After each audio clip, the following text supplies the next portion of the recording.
This episode is brought to you by WeatherGuard Lightning Tech. At WeatherGuard, we support design engineers and make lightning protection easy.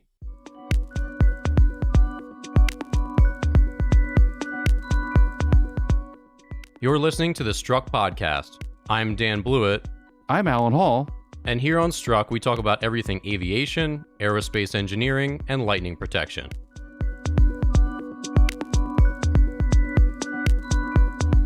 All right, welcome back to the Struck Podcast. I am your co-host, Dan Blewett. On today's episode, we're going to talk about Boeing. As we mentioned last week, the Starliner's been having some problems, and they are, as expected, going to delay that shoot and take it back for repairs. We'll talk about JetBlue entering the transatlantic market, Germany selling off a bit of their Lufthansa stake, and then a lot of stuff in the EVTOL world. We'll talk about one design today, this interesting transwing EVTOL. We're going to talk through some more drama with Archer and Wisk, Joby now being public, and some of the forecasts about EVTOLs, whether all these companies in the market are on board or if there's still some skepticism. So, Alan, how are you, sir? Was this Boeing Starliner delay? Did you see that coming? Well, they had to take it back to a place where they could examine all these valves and figure out what the root cause of it was. I was always surprised when Boeing said they're going to try to debug it and possibly get back up on the launch pad. That didn't make a lot of sense because I think NASA would just immediately say, no, there's no way you're going to do that, guys. Yeah, take your ball and go home. Right. And I understand the typical approach to it is to tell your customer, NASA in this case, that you want a little bit of time to digest what's happened, and maybe it's something really simple. And it could have been something really simple. However, even in that case, you don't want to be launching it because Boeing can't afford to have another bad launch. So even if the local people wanted to launch it because they thought it may be okay to fly, I would be surprised that NASA / Boeing upper management would say it's okay. I think they would put a stop to it. So this is a really interesting quandary right now because NASA, over the next couple of months, is pretty busy. There's a lot of launches that are going to happen, and there's not going to be a lot of slots open for Boeing to slip in there and try to do their launch because it's not just put the rocket on the pad and shoot it. There's a lot of prep stuff that has to happen before it's launched, so you need this block of time to get everything up and going. And I don't know if they're going to be able to do it this year, saying we're in essentially late August now. It may be very difficult to get a launch off this year, which you think would affect Boeing's stock price somewhat. Don't you think, Dan, that with all the other things going on with Boeing, that's the one sort of real pain point that hasn't gone away, and that'll always come up top on, especially people are, small investors, large investors are going to be poking at that for months, you'd think, until they get a successful launch. That's just... Yeah, I don't know how the contract works, like how they get paid, all that. I mean, but yeah, I mean, the stock market being as emotional as it is financial, as irrational as it is rational. So, yeah, you'd think that would have some impact on its price, but we'll see. Well, there were some really interesting podcasts this week that were in the same vein as ours last week, discussing about the culture at Boeing. And I thought, well, that's interesting because that's what you and I talked about, is saying what culture is, and the commenter, which I disagreed with, was essentially saying Boeing's got a bad culture. They need to be able to flush people out of this thing because it is company-wide. Well, that can't be. Right? There's no way that the space launch people and the airplane people are the same group of people and are acting in the same manner. I doubt that's the case. They're independent problems, right? And to lay it on as a total culture problem seems a little bit odd to me, but that's what the discussion is in the aerospace community. Is Boeing has lost its luster, and Airbus is doing great stuff. So why can't Boeing catch up and all that? That's what happens when you get into a string of bad luck, kind of quasi-bad luck events. It's deemed larger than it probably really is. Well, and everything gets also continue to blowing up in the news cycle. So, it's hard to know what's true and what's not. It's not like there's another U.S. plane maker that's this big. So and I don't think the United States media cares about Airbus that much because they're over in the UK. Like they care, but not in the sense that it's not their home team. So, Boeing is the big commercial airliner in the US, and obviously they do the space work too. But yeah, it just seems like that's their cross to bear, maybe. Just the fact that when they screw up, they're just going to have to pay for it in the media. Yeah. Well, and the news cycle has been slow until this particular week because everything has been COVID. But we kid. The president has made it this week really exciting, and so a lot of other news gets shuffled away, and I think this latest Afghanistan thing is going to definitely provide Boeing a little bit of cover, or at least time to regroup, because he won't necessarily be in the spotlight as much when American military and American foreign interests are involved, and that's all you're going to read for the next 2 weeks. So Boeing has a little bit of cover here. Yeah, a lot going on for sure. So moving on, JetBlue is entering the transatlantic market, which is a first for them. Of course, Southwest, one of the other domestic-only carriers, is still sticking to their guns. But JetBlue is starting with a JFK to London Heathrow airport route, and they will be flying on a A321LR. So, Alan, what's your take on this aircraft first before we talk about JetBlue in general? Well, it's a great airplane. I mean, making that route, it's efficient, it's modern, it's new. It has all the things that JetBlue is known for. And I personally have not flown JetBlue, which seems crazy at this point because everybody I know has flown JetBlue. But where we live at, there's not a lot of JetBlue flights of where we want to go. But maybe, Dan, you have flown JetBlue and realize. I don't think I have. Really? No, I think it's a lot. If you're a lot more up around New York, New Jersey, then I think there's a lot more access. I think I definitely have access to them, but like for me in DC, American Airlines is usually very, very cheap, and it's a good experience, and or Southwest. So I don't have a typical need, like price-wise, anything like that, to deviate from that, just because those are the kind of the two in DC. But I know if you're in New York, especially, what's their hub? Is it LaGuardia or is it JFK? But there's a lot of JetBlue flights out of there. But I don't route through New York that much, so I haven't had any experience with them. But everybody who flies them loves them. And if you look at their customer response ratings, it's like, wow, it was a great experience. JetBlue really took care of me. The seating is nice. The airplanes are nice. They were the first ones to have television in the seats so you could watch live TV. In fact, that's what it was called, live TV. And JetBlue owned the live TV satellite system. So they were one of the first to do that. So the customer experience there has always been exceptional. But I personally haven't flown it. People I have love it and are committed to it. Wherever they fly is where they'll go with them. And now they're going to go over to London Heathrow. That's a big deal because I think one of the pinch points flying to London in general is that if you're going to fly coach, it's not really the best experience in the world, and it's a longish flight, 5.5, 6 hours, something like that. So it's, if you're like I used to do, I should do it all the time, and we were always flying in the back end of a 767, and that was never a lot of fun. So maybe they can give people just a better overall experience on those flights, and if and now that it sounds like vaccinated Americans can travel to the UK without being quarantined, this may be that little entrance into that international route that will drive some traffic and give JetBlue a little taste of it, because Southwest does fly outside the United States. They fly down to Mexico and some other places, but JetBlue really hasn't done that too much, and going across the Atlantic is impeding on others' territories, so to speak. The Uniteds and the Deltas of the world are not looking on that happily. Yeah, well, if they have a good customer experience, then maybe it'll work out well for them. You want to be comfortable, taken care of. Yeah, it's good. Yeah. So Germany is interested in selling off about 25% of their 20% stake in Lufthansa. Of course, Lufthansa got a €6 billion bailout last year, and then of that, the German government spent about €300 to acquire that 20% stake. So they want to sell about, it'll be about total 5% of Lufthansa or 25% of their 20%. So math aside,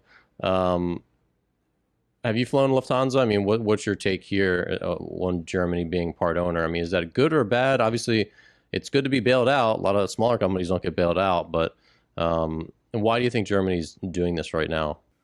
Well, they need to keep that airline going. Obviously, it's their main feeder internationally, Lufthansa, and it has had a great reputation. And when we flew it, which has been years ago now, it was a great experience. We really enjoyed it. The kicker here, I think, is just like in the 2008 financial collapse, and with the automotive companies in the United States, where the federal government came in and said, hey, you're in trouble. We're going to put a bunch of money into you, so we're going to own you on some level. You're going to basically give us stock in your corporation, and then when things pick up, we'll exit and cash out. So it wasn't like just a grant or a gift to the company. It was more of just essentially a venture capital loan, so to speak. A holding place to get them over. So that seems to be more of what the governments are doing on these large corporations that run into these massive world-changing events, and they can't survive to the other side. Is that instead of just writing checks with no hope of return, they're making investments, and they're making investments on a good side. You know, they're buying things cheap and hopefully selling it high. So the governments can make some cash flow out of it. The United States government did when they bought GM and actually exited. The government actually made some money on that. So it's probably a better way than just pouring in cash. But it is that method of saving companies is not going to go away. I think because it has been successful in the United States, and it's going to be successful with Lufthansa, looks like, you're going to see more and more governments do the stock exchange for cash event and own a part of the company until they get back on their feet again. And what if the company doesn't, if their stock price is lower? I mean, is this actually a loan? I mean, if they own a stake, that stake could just be down. Of course, I guess the government's going to try to be strategic about it. Yeah, you remember a couple of years ago, Bombardier, when they were in financial trouble on the C series, the government of Quebec, the provincial government, threw them a lifeline too. But they also owned part of the company, and I think they cashed out too when Airbus took over. But that's, there is a huge risk on the downside, right? But I think that nations and governments are looking at it this way. I'm going to have so many unemployed. It's a lot better to take the risk to keep everybody employed, and even if it's a 50-50 chance of keeping them employed and getting them off the unemployment rolls, rather than going on the unemployment rolls, making the situation worse.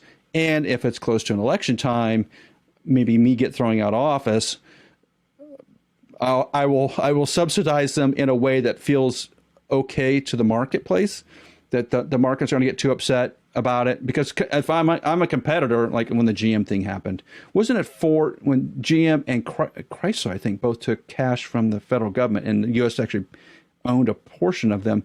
But I think Ford told the U.S. government no. You remember that? During the 2008, I think Ford told them, no, we don't need the money.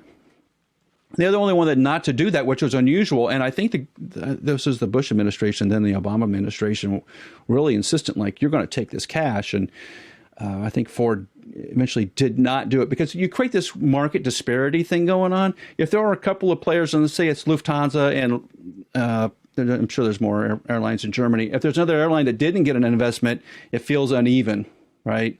But if in the United States, if it were to happen to a Boeing, I don't think anybody would really care, because it's Boeing or nobody. So that's the trade-off. All right, so moving on to our EVTOL segment. First, we've got a rate this design for lineup for Alan here. So this is an interesting one. It's a transwing from Dynamics, and just the way these wings fold up is crazy. Obviously, the first thing that this screams to me as an aerospace outsider is complexity. That seems really complicated. They talk about their dihedral pivots. Um, but in general, this seems like a pretty difficult transition from vertical flight to horizontal flight. Alan, I mean, what's your take on this design? It looks really sleek. It looks really interesting. And there continues to be more and more outside the box EVTOL designs. And I think this is the first we've seen this one. But I mean, have you seen transwing designs before? Not on a human flight, no, at least not on any large scale. And this is sort of unique because I think we have now the computational power to look at aerodynamics on a wing that really transforms from essentially facing aft with the propellers providing vertical thrust to then rolling forward into forward flight and twisting at the same time so that the propellers are providing thrust forward. That's a big transition. Between those two is where problems occur, right? So if you had some sort of jammed one, if you can imagine, Dan, you get one, like your right side jams and your left side continues to move forward, you're going to get this imbalance and the aircraft's going to want to roll over and drive itself into the ground. So the safety systems have to be ungodly complicated probably to prevent that from happening. You could do it mechanically, you can do it electronically, but you can't allow that sort of thrust imbalance to happen when there's so much happening at one time. And if you're in a flight mode like that, do you have trouble with wind gusts? Do you have trouble with any odd aerodynamic situation that happens on flight that a normal fixed-wing aircraft just flies right through and nothing happens?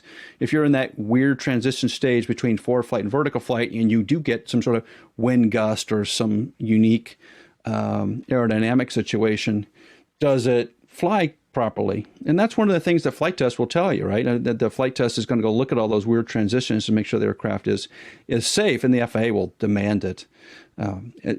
So if they're serious about doing it, it's like the ducted fan issue, which a lot of aircraft companies have dropped.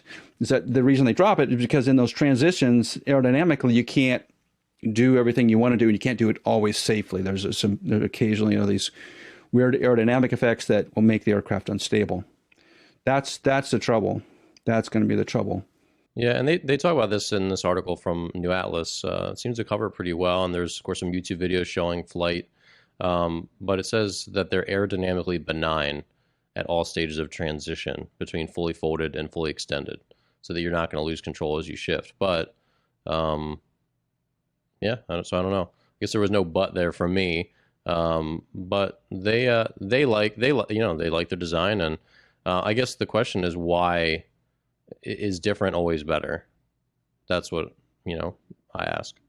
It could be better, and you have to look at it as an entire system. You can't look at it as the motion of the wings transforming from forward to vertical flight as the only piece of it. There's a lot of variables there to look at, and the FAA system has been, at least more recently, very effective at evaluating those different modes of flight and looking at the criticality of them and determining where the weak spots are in the design and what little safety features you're going to put in to prevent those from occurring. So there's a rigorous process now, and that process has really developed over the last 20 years, in my opinion, to be much more rigorous than it was in the past. So these designs are where, if you're just an aerodynamics person and it's a cool design, it looks cool, and people write checks for it, that's great. But if you're going to actually certify it and make it like a Part 23 airplane, you still have a lot of homework to do, and you still have a lot of demonstration to show that the aircraft is safe. And that's where many of these aircraft designs go away, because when you start delving into the very fine details of safety, you're going to normally the world will happen. They'll find this missing link, this thing they can't really solve safety-wise, and they're stuck.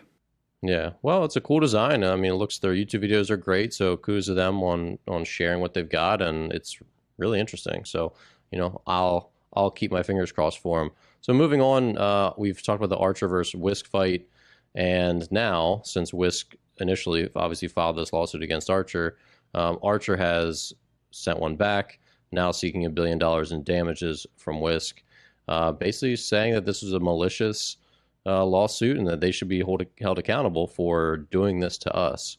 Alan, did you expect this step in the drama? No. Why would you want to extend the drama and keep the lawyers rolling? That makes no sense to me. To get paid back for those legal fees? I mean, That's never going to happen. It's not going to happen. I just, even if it does happen, it's going to happen so far out in the future. It's not going to make your business more profit or successful. You know, if you're in any sort of business, you really got to pay attention to what the bottom line is saying. And maybe they think they have $1 billion of damage. They're not worth. That doesn't really make any sense. Let's say they're not worth $1 billion. Maybe they're worth $1 billion because the stock price says that they're going to be worth $1 billion. But you think that's $1 billion worth of damages for a company that barely exist, doesn't really have a flying model yet? No. And I think if you got in front of a judge, they would probably toss it out. But what is the point of this? If you're really trying to create an airplane and get it into service, do you think your customers want to see you fighting with another company all the time instead of devoting all your resources to creating the aircraft in which they're paying for? It eats up CEO time. It eats up upper management time. You spend a bunch of money on lawyers. You're not devoted entirely 100% onto actually building the aircraft and getting it manufactured. And that, to me, doesn't make a lot of sense. And so if you reach a truce of some sort, which they kind of had reached a truce a little bit, then just let it lie. You know, if the other side starts to perk up and do something that's slanderous, okay, great, go after them. But for the most part, ignore it, because if you get to a production airplane and you deliver it and you start making money, all the criticism just goes away. Poof, it's gone. None of it matters. None of it will matter. So this is a strange strategy, I think, because history has, not that history repeats itself, but this doesn't tend to work out very well. And so it sounds like you would rather see them just stick to the business of making airplanes, which is something that Joby, which is now public, is fixing to do. And they are, pretty big, pretty well funded, and they have officially gone public. Their SPAC merger is now complete. So now they're really, I don't know if they're in the home stretch. I don't know if this has changed that much, except for they're on the stock exchange. But what does this change? I mean, what does their next couple of years look like? I mean, where are their challenges now that they're a public company? Obviously, the management structure is going to change considerably just because of the way capital is coming in and who's asking for board seats and how that's all going to be arranged. When they started out a couple of years ago, Joe Ben was running the company, and it was pretty much it appeared from the outside like a solo effort. Like he was driving this design. It was his creation. A lot of engineers and good people working on that concept and getting it to a flight vehicle, but he didn't have a lot of outside forces in the boardroom, so to speak, giving a ton of direction. Now, with the amount of cash you have coming into the business, and so many of the people looking to 10x multiply their investment, there's going to be a lot of push in that business, which changes everything, I think, in that who are you listening to? Are you listening to the people that are actually making the design and making the manufacturing of the aircraft go, or are you listening to noise in the boardroom? Because you kind of have to do both. You got to thread the needle. Is everybody on that upper management staff ready for that? Maybe, maybe not. Yeah, well, I mean, do you see Joe Ben staying on the helm? I mean, obviously this is going to be a big cash infusion. They're going to get at least $1 billion from this deal, which is great. And they say they're going to use that for certification, which, as you discuss, they're definitely going to need. It's it's a hard process, the biggest hurdle left, among others. I mean, do you see him staying on the helm, or do you see someone with more air travel production coming on? The duration of most CEOs and aircraft companies is not very long. It just isn't. It's a very, very difficult business. So there's a couple of reasons why they get moved around. And one is financial, just meeting performance numbers. The second is it's just so damn stressful that it's not a place that you really want to be. It takes a special kind of individual to navigate those waters.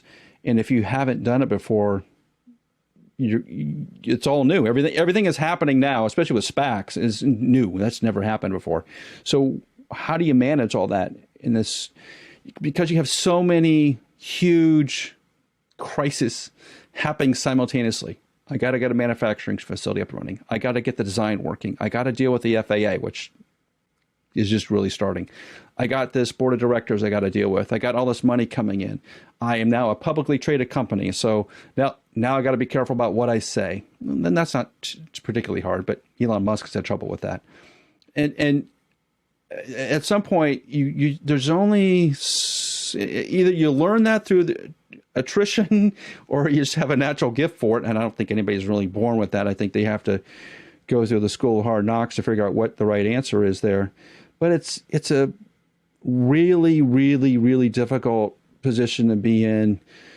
And the other added difficulty here is not only are they going to run an aircraft manufacturing company, they're going to run a rideshare service on top of it. That's a huge amount of moving parts that you're trying to manage and take care of and make sure it has funding and got the right people in place and all that. It's just the chances of being successful at that are not very high.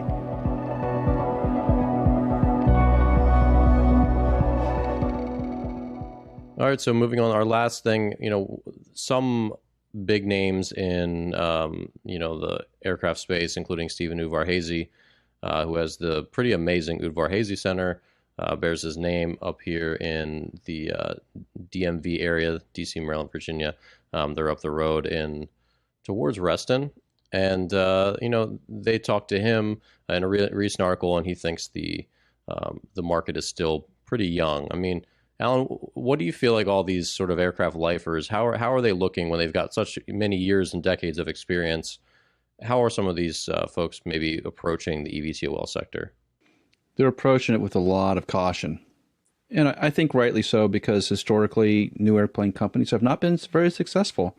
You have to have something that's really world-changing, and they don't necessarily have equipment that's necessarily that world-altering for most people, because it makes the marketplace can be small. And in the case of Joby, they're not even really offering an aircraft. They're offering a rideshare services, which is what they were promoting on the New York Stock Exchange. They weren't promoting an aircraft. They're promoting a rideshare sort of thing. And if you're an aircraft lessor and you're dealing with the Uniteds of the world, you look at that and go, there's already people who want to fly on airplanes today and they don't do it. So you're going to have to create a new marketplace and you're going to have to drive demand. That's a really difficult thing to do. Airplanes are very difficult. They're very demanding, and you're just layering layers and layers of businesses on top of that. So even seasoned executives realize the complexity and the unimaginable amount of time and human resources that will have to be devoted to something like that. And there's just a lot of risk. And I think a lot of professionals are seeing the risk part and saying, is it going to be worth the risk? We're not sure yet, but we're going to know in about a year and a half. I think we're going to know a lot more. Yeah, I mean, things have been changing so fast, but you're right that there's still not a really viable aircraft out there yet, where then the infrastructure and all that the building out of the picture is going to make sense. We can really know how these are going to be used. So yeah, that makes sense that if you've been around for a long time, you're still probably playing that game of wait and see. So that's it for today's episode of the Struck Aerospace Engineering Podcast. Thanks so much for listening. Be sure to subscribe on YouTube, Spotify, Stitcher, wherever you listen, and we will see you here next week on Struck. Strike Tape, WeatherGuard Lightning Tech's proprietary lightning protection for radomes, provides unmatched durability for years to come. If you need help with your radome lightning protection, reach out to us at weatherguardaero.com. That's weatherguardaero.com.